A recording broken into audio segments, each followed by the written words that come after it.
혹시 예배하는 여러분들 가운데 외로움에 빠져 있는 자 있습니까? 아니면 고독하고 있습니까?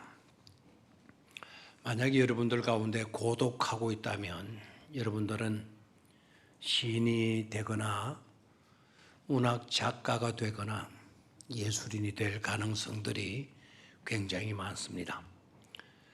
그러나 만에 하나 지금 외로운 상태에 놓여 있다고 한다면 조금 신경들을 쓰시는 게 좋습니다.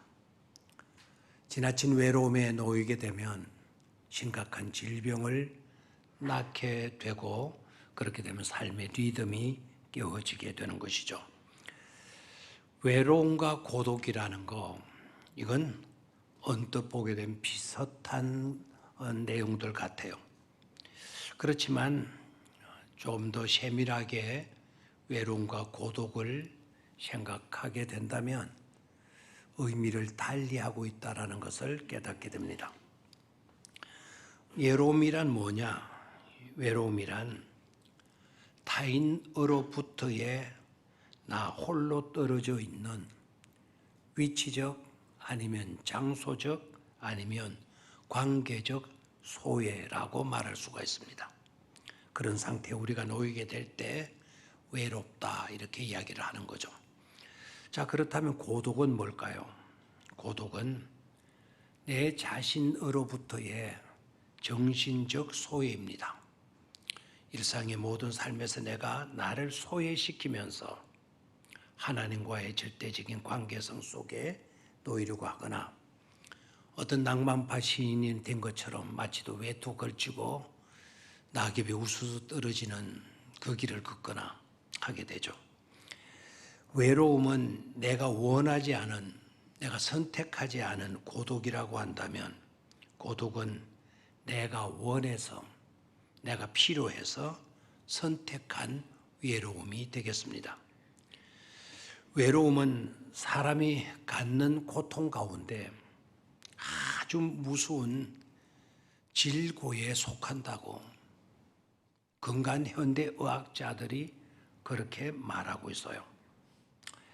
외로움 속에서 무관심이라고 하는 것이 자리 잡죠. 무관심이라고 하는 것이 자리 잡게 되면서 외롭다, 외로움을 느끼죠. 사람들로부터 따돌림을 당했습니다. 소외감 속에 놓입니다.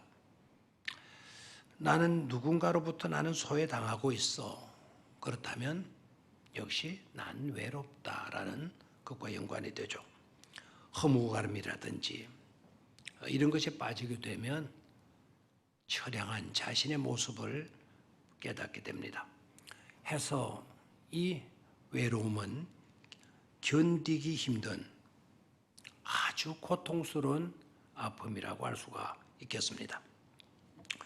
현대의학에서도 아주 이 외로움을 이제는 하나의 신체적 소외 상태, 정신적 소외 상태 이렇게 말하지 않고 아주 질병 중에 무슨 질병 중에 하나로 이렇게 삼는다고 해요.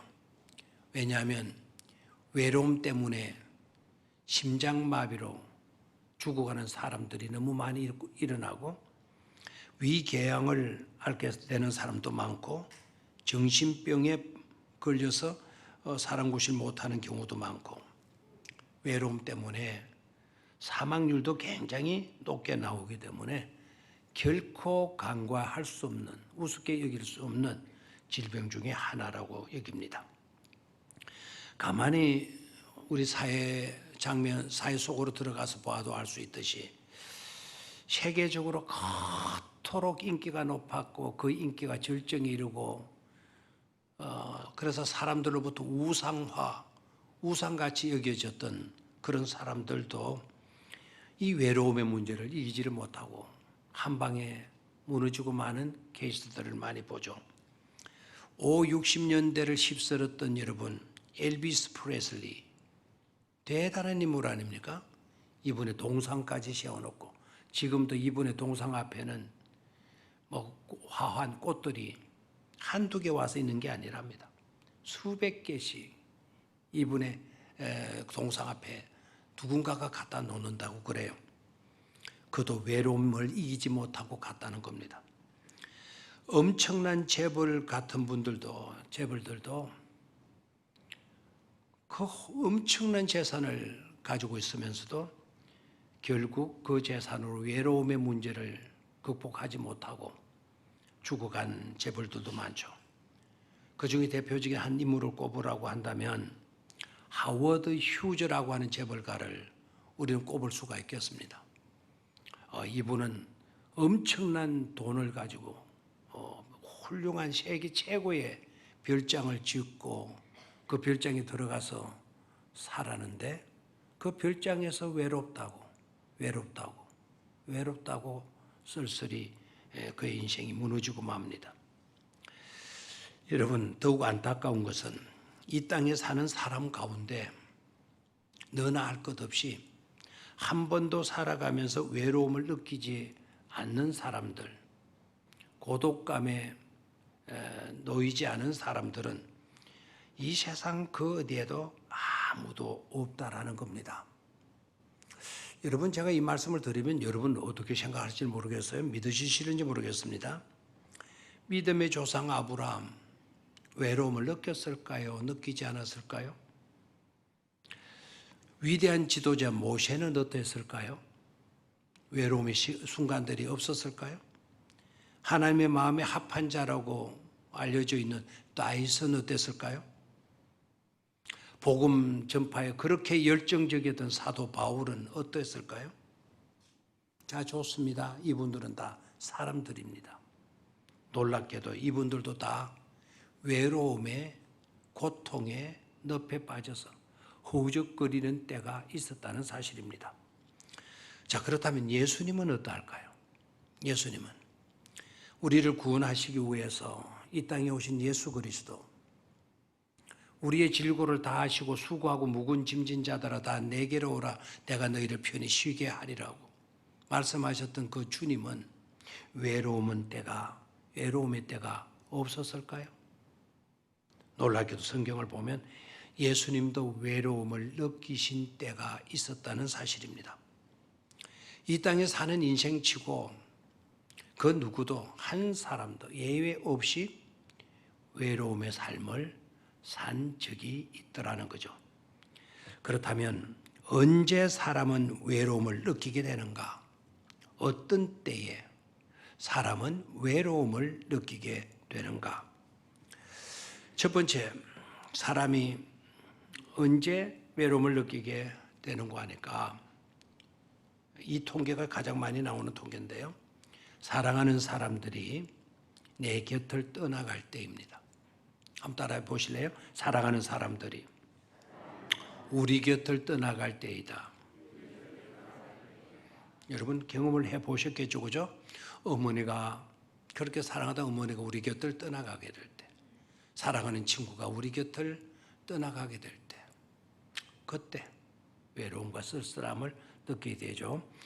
예수님을 보면은 예수님도 주님을 따르던 수많은 제자들이 있었는데요.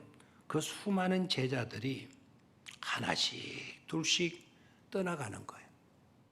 하나씩 둘씩 떠나간다라는 거. 그 정도까지는 또 우리 주님이 참아내시는 것 같아요. 그런데 하나 둘 정도가 아니고 이제는 낙엽이 우수수 떨어지는 것처럼 제자들이 무리를 지어서 때를 지어서 주님을 등지고 주님을 떠나가는 거예요. 주님이신데도 주님을 떠나가는 제자들이 그렇게 많았다는 것입니다. 바로 그러할 때에 우리 주님은 외로움에 사로잡히신 것 같아요. 그리고 남아있는 몇몇 제자들을 향해서 이렇게 질문하십니다. 너희도 가려느냐? 너희마저도 내 곁을 떠나 가려느냐? 우리 주님이 말씀하셔요.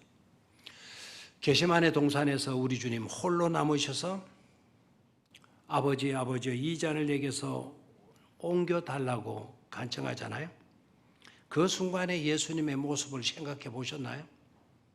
그 순간에야말로 절대지구의 외로움의 순간이었습니다. 애로움의 시간이었을 것입니다.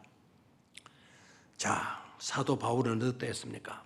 사도 바울, 오늘 우리가 본문을 선택해서 읽었는데 사도 바울도 보면 로마 감옥에 갇히게 돼요. 로마 감옥에 갇히게 되면서 너무 힘드는 거예요. 너무 어려운 거예요. 나이는 들어 늙어가고 있죠. 감옥은 지하 감방이죠. 어둡죠. 차갑죠. 돌로 쌓여져 있는 돌 토굴이 아니고 이거는 석굴이죠. 그러다 보니 얼마나 춥겠어요.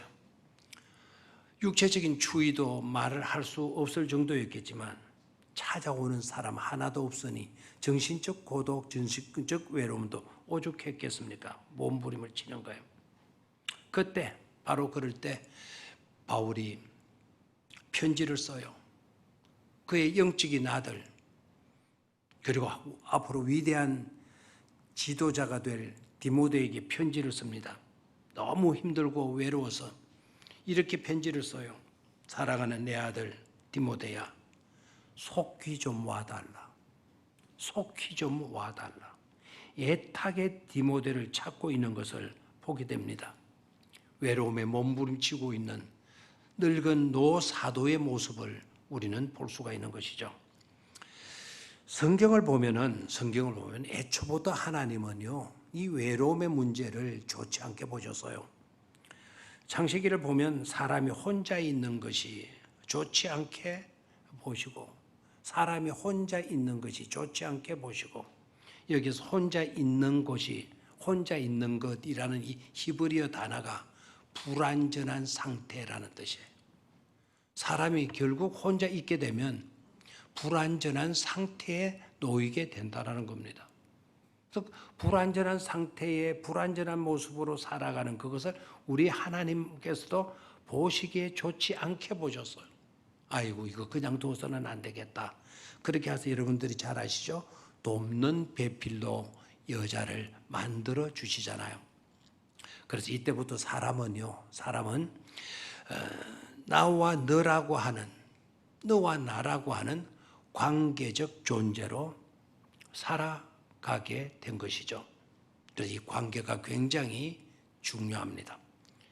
그런데 그런 관계적 존재인 우리에게 있어서 내가 가장 힘들고 내가 가장 도움이 필요할 바로 그때에 나를 도와줄 사람이, 나를 사랑해 줘야 할 사람이 내 곁을 떠나가 버리는 것, 내 곁을 떠나가 버리게 될 때, 그럴 때 바로 우리는 감당하기 힘든 외로움에, 고통에 시달리게 되어지는 것이죠.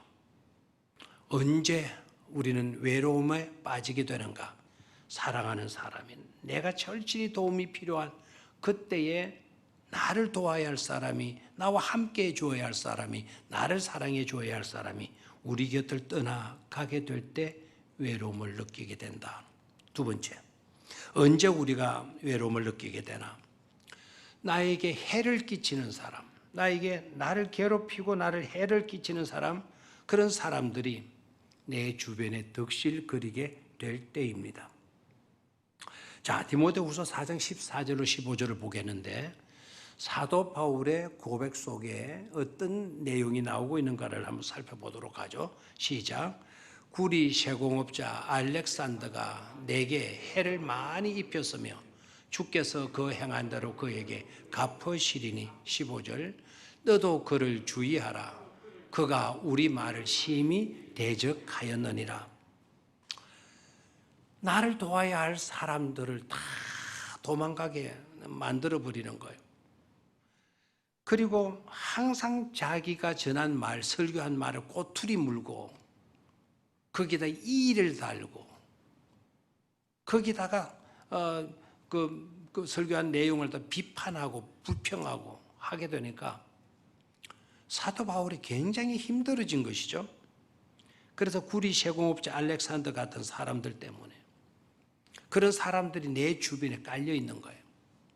나를 진정으로 사랑해주고 도와줘야 될 사람들은 떠나가 버리고 나를 해코지 하고 나를 괴롭히고 나에게 불만을 품고 불평하고 말꼬리를 물어가면서 심지어 설교하는 것까지도 꼬리를 물고 있는 그런 사람들 때문에 사도 바울은 외로움을 느끼고 외로움에 늪에서 고통을 당하고 있는 것을 볼 수가 있습니다. 세 번째, 어느 때 우리가 외로움을 느끼게 되는 것. 세 번째는 스스로 자학하면서 열등의식에 빠지는 경우입니다. 대개 이런 사람들이 이렇게 생각하죠. 나는 워낙 못생겨서, 나는 너무도 부족해서, 나는 너무도 못났기 때문에 사람들이 나를 버리고 나를 떠나가는 것이다고. 내가 할 수 있는 일이라고는 뭐가 없다고, 하나도 없다고. 나 같은 사람이 뭘 할 수 있겠냐고. 그래서 모든 것에서 자기를 열애시키고 자기를 소외시켜요. 외로운 거예요. 자, 그렇다면 두 번째는 어떻게 이 외로움의 문제를 극복할 수 있을 것인가라는 질문이에요. 어떻게 이 우리에게 놓여져 있는 이 외로움이라고 하는 과제, 한 사람도 외로움이 없는 사람 없는데 우리에게 있는 고질적인 그 외로움의 문제를 어떻게 극복할 수 있는 것인가라는 겁니다. 첫 번째, 따라하십시오. 노력하고 부지런히 뭐라도 하라. 다시 한번, 노력하고 부지런히 뭐라고요? 뭐라도 하라는 겁니다. 이러면 여러분 또 당장 의문을 팍 생기, 뭐라도 하라? 그러면 도박도 하고 나쁜 짓도 하고 막 해도 되는가? 막 의문이 생기죠. 제발 그런 생각이 떠오르고들랑 사탄아 물러가라고 외치시기를 바라요. 그것은 하나님이 주시는 감동 깨달음이 아닐 것이기 때문에 그래요.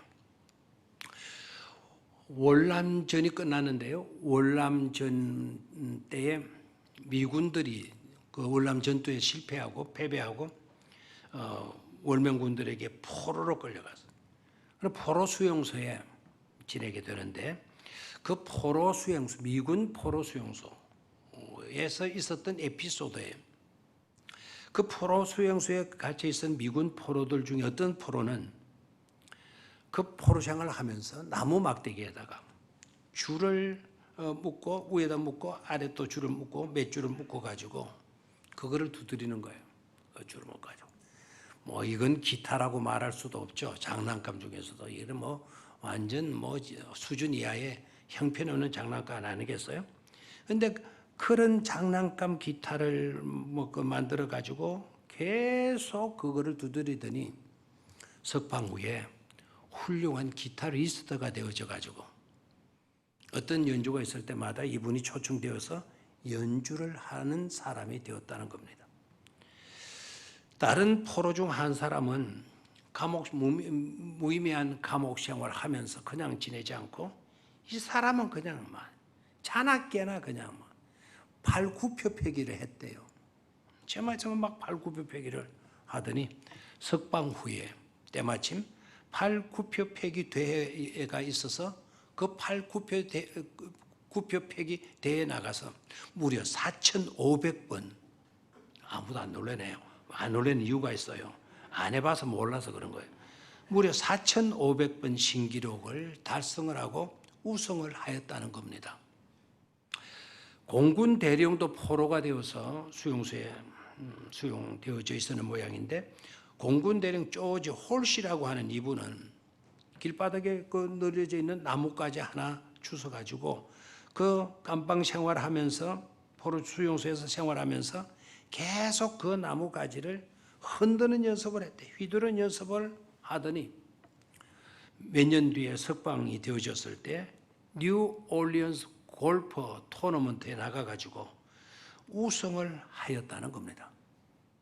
자, 또 어떤 사람들은 포로들이 다국적 군인들로 이루어져 있었기 때문에 언어들이 다 다른 거예요. 그래서 그 수용소에서 지내면서 내가 쓰는 언어를 너에게, 네가 쓰는 언어를 나에게. 그래서 서로 언어를 자기네들의 언어를 가르치기도 하고 다른 사람의 언어를 배우기도 하고 해서 그들이 석방되어져 나왔을 때는 그 포로 수용소에 있었던 군인들이 적어도 이 3개 국어를 할 수 있는 군인들이 되었다는 것입니다. 뭘 의미하죠? 외로움의 자리에 놓였을 때라도 부지런히 일하고 뭐라도 부지런히 열심히 하게 되는 것이, 그것이 바로 그 외로움을 이길 수 있는 해답이 될 수 있다라는 것 아니겠습니까? 바울을 볼까요? 바울도 감옥에 지금 있다 그랬어요. 아까 디모데에 속히 좀 와달라. 내가 너무 외롭다. 속히 좀 와달라. 속히 오라고만 말하지 않았어요. 네가 올 때에 이것 좀 챙겨오너라. 가보의 집에 맡겨놨던 그 외투, 그 너무너무 추워서 그 패딩이라는 거, 아니면 뭐 오리털 잠바라든지 뭐 이런 거 좀 가지고 오너라. 그리고 한 가지 더 부탁하죠. 가죽 종이에 쓴 책, 가죽 종이에 쓴 책을 가져오라고 말을 합니다. 자, 감옥에 나이 드신 분이 그 깜깜한 지하 감옥에 그 추운 곳에 있으면서 겉옷을 갖다 줘라. 패딩이라도 하나 갖다 줘라. 이해가 됩니다. 그런데 가죽 종이에 쓴 책을 갖다 주라. 늙은 주제에 뭐 그 시간에 뭐 그 나이에 책을 읽는다고? 그 깜방에서? 그것도 깜깜한 곳에서? 이것 아마 이건 정상이 아니야. 이러실지 모르지만 아닙니다. 바울은 그 책을 가지고 오게 해서 그 외로움의 시간에 그는 하나님의 말씀을 읽겠다는 것 아닙니까? 하나님의 말씀을 가까이 두고 이 외로움의 문제와 싸우겠다는 것 아닙니까? 외로운 시간에 여러분 가만히 있으려고 하지 말고 뭐라도 꼭 죄지는 일이 아니라고 한다면 뭐라도 꼭 하실 수 있는 여러분이 되시기를 축원합니다. 두 번째는 내 곁에 계셔 주시는 하나님을 확신하는 것입니다. 어떻게 우리가 외로움의 문제를 극복할 수 있을까? 한번 따라 주십시오. 내 곁에 계셔 주시는 하나님을 확신하는 것이다. 아멘. 오늘 읽었던 본문 디모데후서 4장 17절 말씀 다시 한번 볼까요? 디모데후서 4장 17절 시작. 주께서 내 곁에 서서 나에게 힘을 주시면 됐습니다. 저기까지만 봅시다. 주께서 누구 곁에서요? 내 곁에 서서. 사도 바울이 지금 감방에서 그 고독한 외로움의 시간을 보내면서 고통을 당하고 있어요. 바로 그 시간에 주께서 내 곁에 서서 나에게 뭐를 주신다? 힘을 주신다라는 거예요. 어렵고 힘들고 외로울 때 여러분 꼭 이 외로움을 이기기 위해서 여러분 확신하고 있어야 되는 게 있어요. 주님이 누구 곁에 계신다? 바로 지금 이 시간 내 곁에 바로 여기에 나와 함께 계셔 주신다라는 확신을 가지시라 이 말입니다. 살다 보면 수없이 고립무원과 같은 아무도 나를 도와줄 사람은 없고 내 혼자 고립되어져 있는 거예요. 그걸 고립무원이라고 그래요. 고립무원과 같은 상황에 놓이는 경우들이 얼마나 많은지 몰라요. 하나님은 그런 우리를 모르신 줄 아십니까? 우리들의 형편을 너무나도 잘 아시는 거예요. 그러시기에 하나님이 계속해서 지속적으로 끊임없이 말씀하시는 그런 자들을 향하여 말씀해 주시는 말씀이 있지 않습니까? 그 말씀이 바로 뭡니까? 내가 너와 함께 하노니라. 나 여호와가 항상 너와 함께 있느니라라고 말씀해 주셔요. 내가 너와 함께 하느니라. 내가 항상 나 여호와가 항상 너와 함께 있느니라. 이 말의 뜻은 바로 뭡니까? 우리가 고립무원의 상태에 있을 것을 우리 주님은 아시고 바로 그러한 순간에도 내가 너와 함께 있느니라. 내가 너와 함께 있느니라. 네 곁에 내가 반드시 있게 될 것이다 라고 말씀하시는 것 아닙니까? 하고 보면 나의 외로움의 시간은 오히려 하나님과 독대할 수 있는 아주 은혜로운 시간이 되죠. 하나님과 독대할 수 있는 시간을 가짐으로 인하여서 저와 여러분들은 놀랍게 변화되고 우리의 삶이 바뀌게 되는 축복의 시간을 맞게 되는 것입니다. 세 번째입니다. 어떻게 우리는 이 외로움의 문제를 극복할 수 있을 것인가? 남을 돕는 의미 있는 시간을 가지는 것입니다. 한번 따라 하십시오. 남을 돕는 의미 있는 시간을 가지는 것이다. 아멘. 자, 죄라고 하는 단어가 있어요. 죄는 아시죠? 우리는 죄 그러면 한 단어로 쓰지만 영어로는 이 죄는 실질적으로 행동으로 짓는 죄와 마음으로 속으로 정신적으로 짓는 죄를 단어를 달리해서 써요. 우리가 실제적으로 죄를 짓는 행위적 죄를 지었을 때 그 죄는 크라임이라 그래요. 그리고 마음속으로 정신적으로 짓는 그 죄를 우리는 sin이라 그래요. sin, 종교적인 죄라고도 하죠. 그런데 이 두 단어는 공통점이 있어요. 그 두 단어 공통점이 뭔가 하니까 가운데 자가 C-R-I-M-E 그 가운데 자가 I죠. 그 다음에 S-I-N 그 가운데 자가 I죠.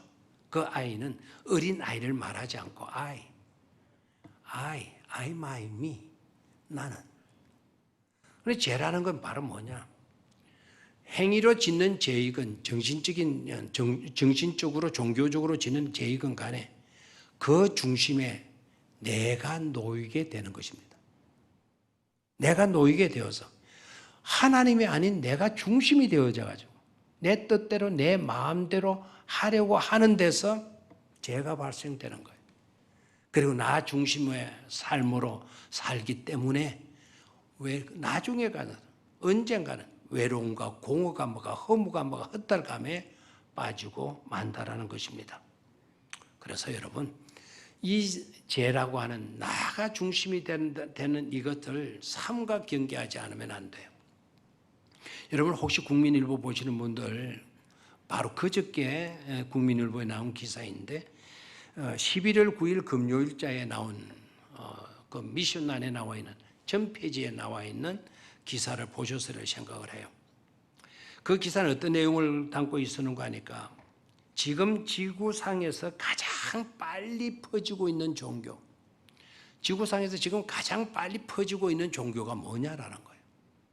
여러분 지구상에서 가장 빨리 퍼지고 있는 종교 그러면은 어떤 사람들은 이슬람교 뭐 이런 식으로 대답하기 쉬운데요. 아닙니다. 이 세상에서 가장 빨리 퍼지는 종교는 자기 숭배, 셀프 워십이에요. 자기를 숭배하는 것이래요. 한번 신문 앞에 도면 한번 붙여줄래요? 준비가 안 됐나요? 네, 바로 저 그림으로 나왔어요. 전부 다 자기의 사다리를 올라가는 거예요. 자, 저기에서 저 종교에서 외치는 슬로건이 뭔 줄 아시죠? 정상적인 기독교 교인들은요, 요리문답 1조 1항 너무나도 중요한 거예요. 여러분들 참 너무나도 잘 알아요. 사람이 왜 살아야 하느냐? 왜 살아야, 무엇을 위해 살아야 되느냐? 인간이라는 존재는 어떤 존재인가? 라는 것에 대한 명확한 대답을 해주고 있는 요리문답 1조 1항에 저 대답 아시죠? 하나님을 뭐하게 하고 영화롭게 하고 영원토록 누구를 즐거워하며 사는 거다. 하나님을 즐거워하며 사는 것이다가 그게 해답이에요. 성경적인, 그 기독교적인 아주 중요한 이슈죠. 그런데 셀프 워시퍼들은 자기 숭배의 종교를 가진 사람들 그걸 어떻게 바꾼 줄 알아요? 오직 나를 영화롭게 하고 그리고 영원토록 나를 즐거워하는 데 있다라고 이야기를 해요. 하나님이 놓여야 될 자리에 누구를 놓고 있죠? 자기를 놓고 있는 거예요. 지금 이런 시대가 되어졌습니다. 이런 시대가 되어졌으니 이거는 심각한 문제가 아니겠어요? 이런 시대가 오늘 이 시대만 있었던 게 아니에요. 이런 시대가 성경 속에 있었어요. 거슬러 올라가면 옛날 옛적에 노아 시대 때 사람들의 삶의 특징이 뭐였죠? 자기 좋을 대로 시집가고 장가갔더라. 성경은 딱 한 줄로 표현했어. 자기 좋을 대로 자기 멋대로 살아가는 시대였다는 겁니다. 또 한 가지 더 사사기 마지막 장 꼭 여러분 찾아서 읽으셔야 돼요. 사사기 마지막 장 마지막 절 내용이 뭘로 끝나는 거 아니까 사사시대의 총결론이에요. 그때에는 지도자가 없으므로 사람이 자기의 소견에 오를 대로 살았느니라 돼 있어요. 자기 소견에 좋을 대로 살았다는 말이 뭔 말입니까? 지 멋대로 지 하고 싶은 대로 사는 시대였다라는 거예요. 여러분 아시죠? 그런 시대가 있었대 정도가 아닙니다. 그런 시대의 결론은 하나님의 무서운 심판이 따른다라는 거예요. 자기 좋을 대로 시집가고 장가가던 그 시대의 결과가 어떻게 됐죠? 하나님이 홍수로 심판해서 썰어버리고 마시지 않았습니까? 오늘 이 시대 삶과 저와 여러분들이 조심해야 돼. 셀프 워시프, 자기 숭배 종교로와 최고를 늘리는, 우리 멋대로 하면 돼. 우리가 즐기는 데 있어. 우리가 즐기면 그게 행복인 거야. 우리가 신입니까? 언젠가는 하나님이 치지 않아도 그네들의 삶의 결과는 비참할 겁니다. 리더스 다이제스트에 2차 대전 직후에 영세에 근무하는 30대 중반의 여성에 대한 기사인데요. 제가 이 기사를 왜 소개를 하려고 하니까 외로움을 극복할 수 있는 길은 자기 멋대로의 삶을 사는 데 있지 않다. 의미 있는 삶을 추구하고 의미 있는 시간을 만들어서, 시간이 있어서가 아니라 시간을 만들어서라도 의미 있는 삶을 살아가는 데 있다라는 걸 강조하고 싶어서 다이제스트에 나왔던 이야기를 소개해요. 몰리라고 하는 이혼 후에 삶의 의욕을 잃어버리고 슬픔과 예름으로 살아가고 있던 이혼 30대 중년의 몰리 여성에 관한 이야기입니다. 이 몰리라고 하는 여성은 바로 그렇게 살아가면서 한 번은 TV를 보게 되었는데, TV에서 유럽 전쟁 고아들을 돕는 후견자 모집 광고를 보게 돼요. 그래서 갑자기 충동이 생겨서 참여를 했대요. 그녀가 맡은 고아는 프랑스 전쟁 고아인 루이라고 하는 아이였다고 합니다. 어느 날 루이에게서 편지가 날아와서 편지 내용이 이렇습니다. 고마운 미국의 몰리 아주머니, 저는 루이예요. 저는 아주머니 덕분에 옷도 입고 잘 먹으며 식사도 하고 학교에도 잘 다니고 있어요. 얼마나 감사한지 몰라요. 그런데 아주머니에게는 저의 사진이 있는데 제게는 아주머니 사진이 없어요. 사진 한 장 보내주세요. 아주머니는 분명히 마음만큼이나 모습도 너무나도 아름다운 분이실 것 같아요. 라는 편지였어요. 이 편지를 받은 몰리라고 하는 이혼 여성은 당황할 수밖에 없었다는 거죠. 왜인고 하니까 이혼 후에 한 번도 외모를 가꾼 적이 없었기 때문이었다고 합니다. 시리에 빠져서 살았지. 그래서 몰리는 그 길로 미장원에 가서 머리도 손보고 화장도 하고 그리고 원피스도 하나 사서 입고 사진관에 가서 사진을 찍어 보냈다고 합니다. 그 일이 있고 난 뒤에 이상하게도 몰리는 삶의 의욕을 점점 되찾게 되어지더라는 것이죠. 그래서 전쟁고와 10명을 더 돕기 시작했다는 겁니다. 그러던 차에 이번에는 자선단체에서 연락이 왔습니다. 현장에 가서 당신이 돕고 있는 그 아이들을 직접 볼 수 있도록 저희들이 준비를 했다고, 참여해 주실 수 있겠느냐고. 몰리는 장기 휴가를 내고 유럽으로 갔습니다. 마중 나온 아이들이 유럽 파리 공항에 도착을 하게 되었을 때 그 몰리가 도왔던 아이들이 후루 달려와 가지고는 몰리 여성의 품에 안기는 겁니다. 몰리는 그때 인생 최대의 보람을 느끼며 뜨거운 감격의 눈물을 흘렸다는 것이죠. 그리고 기자들과 인터뷰 시간에 이렇게 말을 했습니다. 내가 이 아이들을 살린 게 아니라 이 아이들이 나를 살린 것입니다.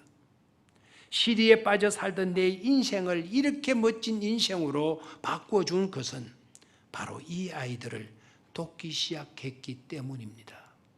라고 말을 했다는 거예요. 외로움에 빠져서 시리에 빠져 살던 그 여인이 어떻게 이렇게 달라질 수 있었나요? 가치 있는 일, 의미 있는 일을 그가 했기 때문이라는 점이에요. 마지막 세 번째는 제자도를 따르라는 것입니다. 한번 따르십시오. 제자도를 따르는 것입니다. 예수님께서 제자들을 왜 세우나요? 예수님께서 제자들을 세우신 목적이 무엇입니까? 라고 물으면 아마 여러분들 머리에 딱 떠오르는 대답들이 있을 것입니다. 그런데 중요한 것을 놓치고 있는 경향이 없잖아 있어요. 사복음서 기자들 가운데 유독 마가만이 아주 중요한 예수님의 제자들을 선택하시고 세운 목적을 마가만이 밝히고 있습니다. 마가복음 3장 14절 한번 같이 볼까요? 마가복음 3장 14절 시작. 이에 12를 세우셨으니 이는 자기와 함께 있게 하시고 또 보내사 전도도 하며 귀신을 내쫓는 권능도 가지게 하려 하심이라. 자, 예수님이 제자들, 사도들을 왜 세우셨습니까? 이유가 뭐죠? 첫 번째 떠오르는 전도하게 하기 위해서. 맞아요. 전도도 하며 나와 있습니다. 그 다음에 뭡니까? 귀신을 내쫓는 권능도 가지게 해서 세상을 괴롭히는 귀신을 몰아낼 수 있도록 우리 주님을 하기 위해서 제자들, 사도들을 세우셨다. 맞아요. 그것도 대답해. 근데 대개 여기까지는 알아요. 근데 중요한 한 가지가 놓쳐지고 있죠. 마태도, 누가도, 요한도 이 사실을 놓쳤어요. 근데 마가만 딱 이 사실을 놓치지 않고 지적해요. 바로 앞부분 나오죠. 이는 자기와 함께 있게 하시고. 예수님은 왜 제자들을 세우셨나요? 제자들인 우리가 누구 곁에 있게 하라고? 주님 곁에 있게 하시려고 우리를 뭐 하셨다는 겁니까? 선택하시고 세워주셨다는 사실입니다. 주님이 우리 곁에 계셔 주셔요. 얼마나 감사한지 몰라요. 그러나 제자된 저와 여러분들이 또 하나의 중요한 사명이 우리에게 주어져 있어요. 그게 바로 뭡니까? 우리 또한 누구 곁에 있어주는 겁니까? 주님 곁에 계셔주는 이것이다 이 말입니다. 베드로가 이것을 잘했어요. 사도 요한이 아주 이것을 잘했어요. 십자가의 죽음이 있는 데까지 요한은 따라가요. 주님 곁에 계셔주셔요. 그리고 예수님이 무덤에 묻혀졌을 때도 그 새벽에 가장 먼저 무덤으로 달려가서 무덤에 갇혀있는 예수님 곁에 있어줘요. 요한 그 사명 잘 감당했어요. 또 한 번 안드레가 그 사명 잘 감당했어요. 자기는 항상 뒷전에서 무대 뒤에서 그래서 백본이라 그래요. 안드레를 가리켜서 모든 제자들의 척추와 같은 사람이다. 등골과 같은 사람이다. 왜? 엄밀히 자기는 숨기고 남들을 이렇게 세워주는 거죠. 안드레는 베드로를 예수님께 데리고 가요. 안드레에게 큰일 행한 것은 없어요. 그러나 베드로는 큰일 했어요. 베드로가 큰일 할 수 있었던 것은 안드레가 베드로를 주님께로 인도해 갔기 때문에. 안드레가 큰일 한 것도 없어요. 그러나 오병이어의 기적을 일으킨 창본인이 바로 안드레였어요. 도시락을 가진 떡덩어리 5덩어리 물고기 2마리를 가진 소년 아이를 엄밀하게 그 아이를 데리고 예수님께 데리고 나아가게 했던 사람이 안드레였어요. 안드레. 그리고 헬라 사람들, 이 헬라 사람들이 막 예수님을 믿겠다고 돌아오는 거예요. 그 헬라 사람들이 들어오니까 얼마나 거북하겠어요. 그때에 안드레가 그 헬라 사람들을 인도해서 주님을 만나게 만들어 주는 역할을 해요. 주님 곁에서. 주님 곁에서. 주님이 하나님이 저와 여러분들 곁에 계셔 주시는 것에 늘 감사하시고 거기에 대한 분명한 믿음으로 확신할 수 있게 되길 축원합니다. 그리고 우리에게 주어진 사명 잊지 맙시다. 바로 우리 또한 누구 곁에 있어주는 겁니까? 주님 곁에 계셔주는 것, 있어주는 것. 이것이 우리에게 주어진 사명이요 본분인 것임을 깨닫고 그 사명 잘 감당하실 수 있는 우리 백령에게 축복된 성도들이 되시기를 주의 이름으로 축원합니다. 하나님 아버지,